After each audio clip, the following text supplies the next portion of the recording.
말씀 보면 그 위에 마태복음 1장 17절에서 25절 말씀 있죠? 저랑 번갈아 가면서 읽어볼게요. 제가 먼저 읽겠습니다. 그런즉 모든 대수가 아브라함부터 다윗까지 14대요. 다윗부터 바벨론으로 사로잡혀갈 때까지 14대요.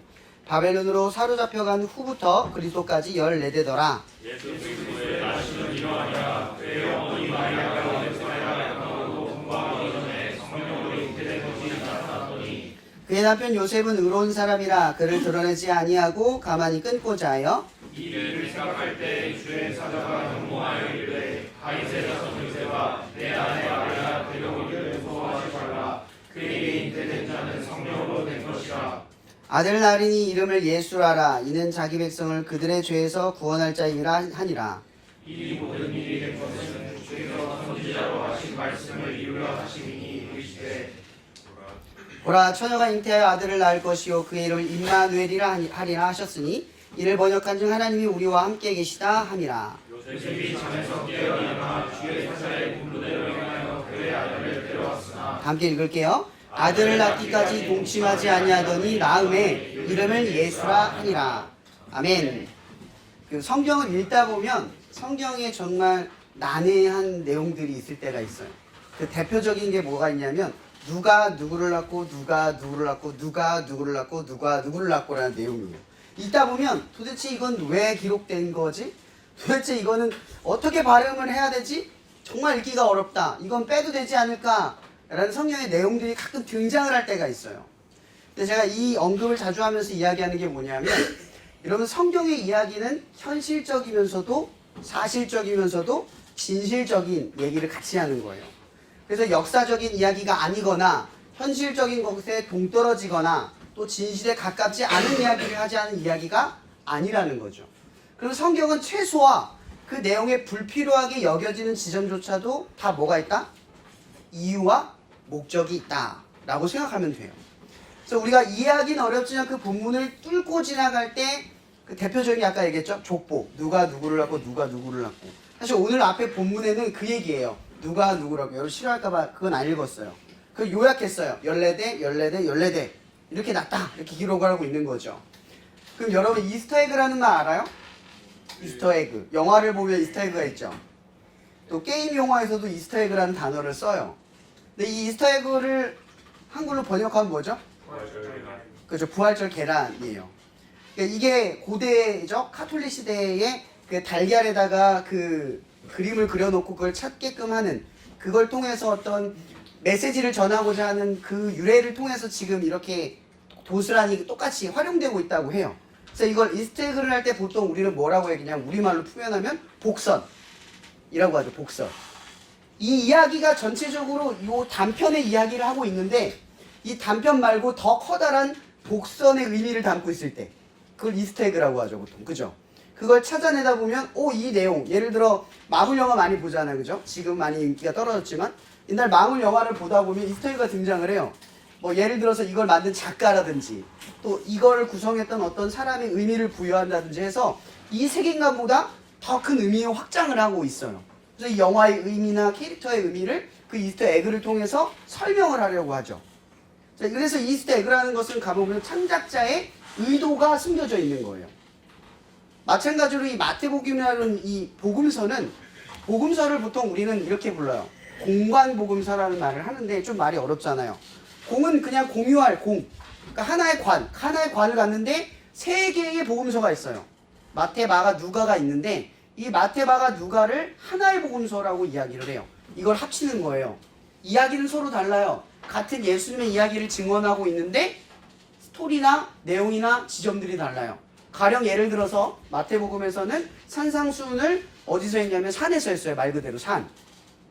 마찬가지로 팔복의 이야기를 마가복이나 다른 복음서에서 어디서 했냐면 배 앞에서 했다고 설명을 해요. 자, 이 이야기는 성경이 틀린 게 아니라 예를 들어서 예수님이 하신 말씀이 저도 설교를 전하잖아요. 같은 설교만 전할까요? 다른 설교도 전해요. 근데 다른 설교만 할까요? 같은 설교도 하기도 해요. 그렇다는 얘기는 뭐예요? 똑같은 내용이 다른 장소에서 들렸다는 얘기는 다른 장소에서도 똑같은 얘기를 하셨다 이 얘기가 되는 거예요. 그러니까 마태가 읽기엔 나는 여기 배 앞에서 들을 때가 인상 깊었고 어떤 사람은 산에서 들을 때가 인상 깊었다는 거죠. 그래서 이 복음서 3개가 내용은 조금 다르고 뭔가 다른 이야기를 하는 것 같지만 뭐예요? 마가가 이해한 하나님의 예수님의 말씀, 마태가 이해한 하나님의 말씀, 누가가 이해한 하나님의 말씀이라는 거죠. 근데 왜 이 3사람의 증인으로서 복음의 이야기를 할까? 하나로만 하면 이렇게 틀리지 않아서 우리가 헷갈릴 필요가 없을 텐데 왜 이거를 3개로 나눴을까 하죠. 이게 바로 율법 때문에 그래요. 성경에 신명기에 뭐라고 돼 있냐면 누가 악인에게 대한 이 사람이 악인이다 라고 증언을 하려면 한 사람의 증언으로 벌하지 말래요. 2-3사람의 증언으로 벌하래요. 그러니까 증인의 권리, 이게 뭐냐면 반드시 이 사람을 예를 들어서 신고를 해요. 이 사람의 죄를 말하려면 최소 몇 명이 있어야 돼요? 2명이나 3명이 있어야 얘 죄인이야 이렇게 말할 수 있다는 거죠. 2명이 동의가 안 된다, 얘기가 다르다. 여러분 이 지금 법정 얘기는 아니지만 형사들이 취조를 할 때 그 증인의 말이 증인의 효과가 있으려면 증언의 효과가 있으면 어떻게 하냐면 2사람의 말을 맞춰보는 거예요. 근데 조금 이야기가 이상해요. 그럼 증언의 효력이 있어요 없어요? 없는 거예요. 그걸 가지고 말하는 거죠. 마찬가지로 고대에서도 우리가 보기에는 합리적이지 않을 것 같지만 2-3사람의 이야기를 통해서 하나님의 이야기를 증언할 수 있도록 율법으로 정해놨다라고 하는 거죠. 자, 마태복음의 의도. 그래서 제가 이야기하려고 하는 이거예요. 마태복음의 이스터에그는 뭐냐, 복선은 뭐냐는 거죠. 왜 족보를 이렇게 쭉 나열했냐. 다른 복음서도 마찬가지지만 근데 이 마태복음의 복음서 이 족보에는 유일한 특징 같은 게 있어요. 그게 뭐냐면 14대로 구분을 했다는 거죠. 그럼 총 몇 개예요? 42대. 근데 실제 42대였을까요? 틀려요. 족보에 있는 사람이 다 나오지 않아요. 특징적인 사람들로 줄인 거예요. 그걸 어디서부터? 아브라함부터 다윗, 다윗부터 바벨론 포로로 끌려가기 전, 그 다음 바벨론의 포로로 끌려가고 나서 돌아오기까지 14대로 구분했다는 거죠. 이런 14라고 하는 건요, 12보다 큰 완전수란 뜻이에요. 그러니까 마태복음이 이야기하려고 하는 건 딱 이거예요. 이것은 뭐다?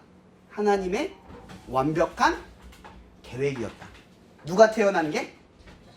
예수님이 태어나신 건 하나님의 완벽한 계획이었다라는 걸 얘기하려고 14대로 구분을 한 거예요. 근데 또 중요한 특징이 하나 있죠. 14대 첫 번째 특징이 뭐예요? 하나님의 나라, 에덴 동산을 상징하죠. 아브라함부터 다윗까지는 하나님의 나라, 믿음의 나라가 건축되는 거, 그죠?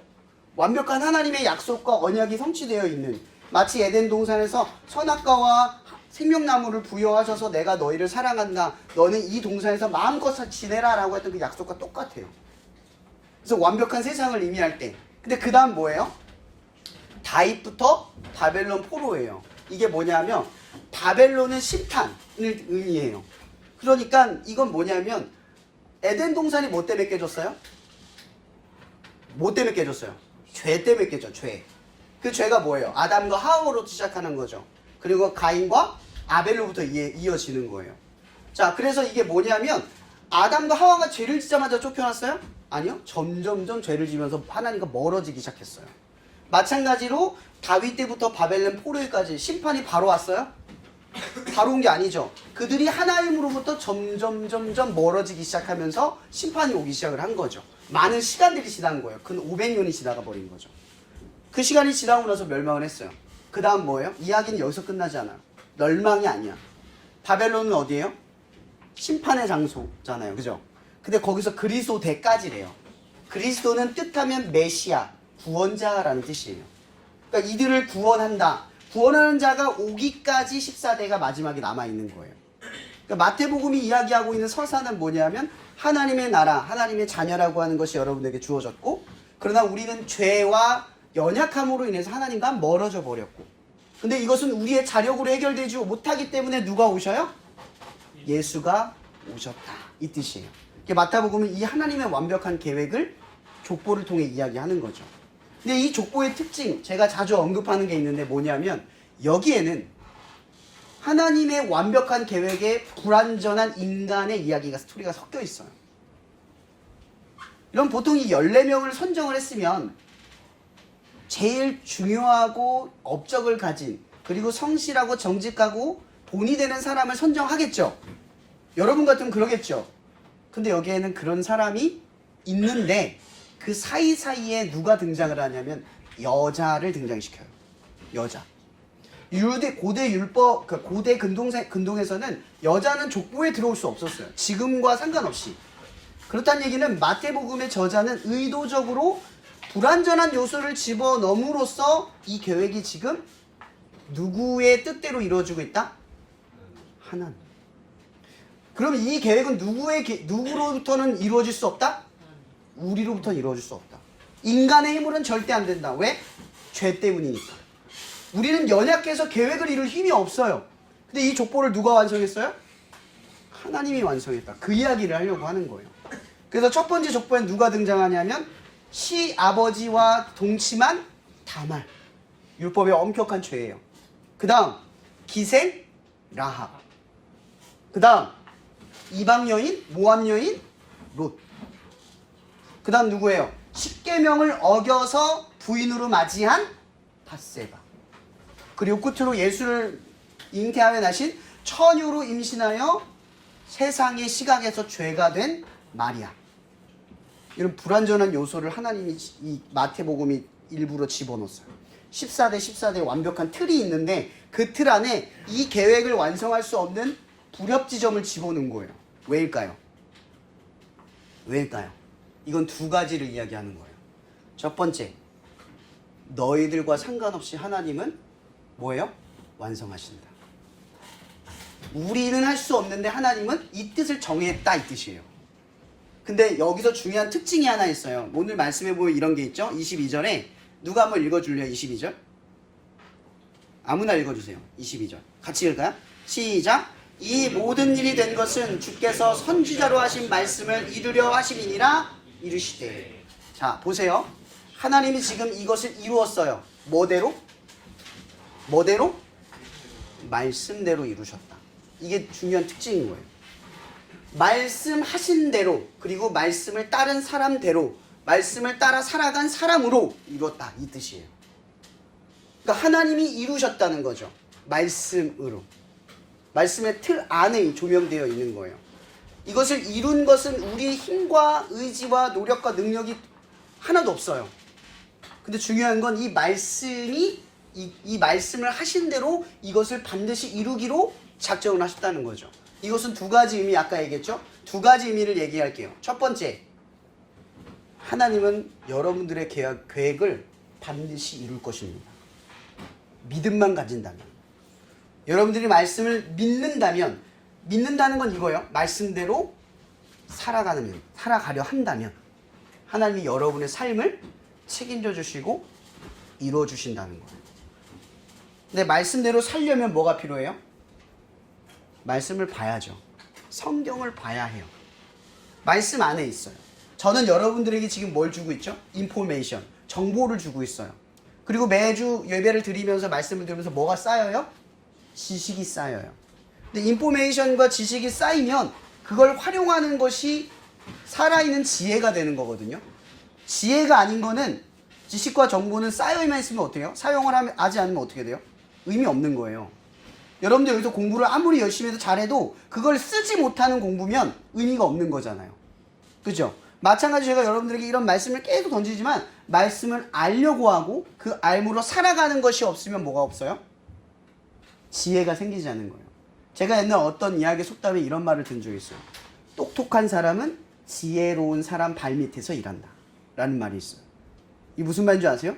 머리가 똑똑하다, 암기력이 좋고 빠릿빠릿하지만 결국 지혜로운 사람들은 그 똑똑한 사람을 부려먹는다라는 뜻이에요. 마찬가지로 성경도요. 인포메이션과 지식만이 아니라 그걸 가지고 사용하는 지혜를 더 요구하는 내용이에요. 그래서 첫 번째 우리가 기억해야 될 것, 말씀을 아는 만큼 말씀의 이루어짐을 알 수 있다. 그리고 두 번째, 이걸 기억하세요. 두 번째는 이거예요. 여러분의 힘으로 여러분이 이게 하나님의 계획대로 말씀대로 살잖아요. 근데 살아갈 때보다 살아가지 못할 때가 더 많아요. 저도 그렇게 말할 수밖에 없어요. 그렇죠? 그러면 우리의 인생은 하나님이 구원을 하실까요? 말씀대로 이렇게 많이 못 살아가는데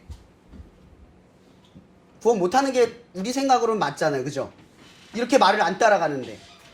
근데 오늘 말씀을 보세요. 말씀대로 살아가는 일에 말씀대로 살아가지 않은 인생이 있어도 말씀대로 이루시는 하나님의 이 뜻은 뭐냐? 여러분에 대한 이 사랑을 철회하지 않는다는 뜻이에요. 그래서 로마서 8장에 보면 이런 말이 있죠. 누구도 그리스도 안에 있는 이 사랑을 끊을 수 없다. 여러분, 이 하나님의 놀라운 마태복음의 계획을 보세요. 첫 번째, 하나님은 우리와 상관없이 말씀대로 이루신다. 기억하세요. 두 번째, 하나님은 우리의 죄와 상관없이 우리를 사랑하시고 말씀대로 또한 이루신다. 그래서 여러분들에게 요구되는 결단 단 한 가지만 부탁드리고 싶어요. 조금 더 호기심이 생기신다면 말씀을 보고 더 이해하는 성숙한 여러분들이 되기를 축복할게요. 기도하고 마치겠습니다.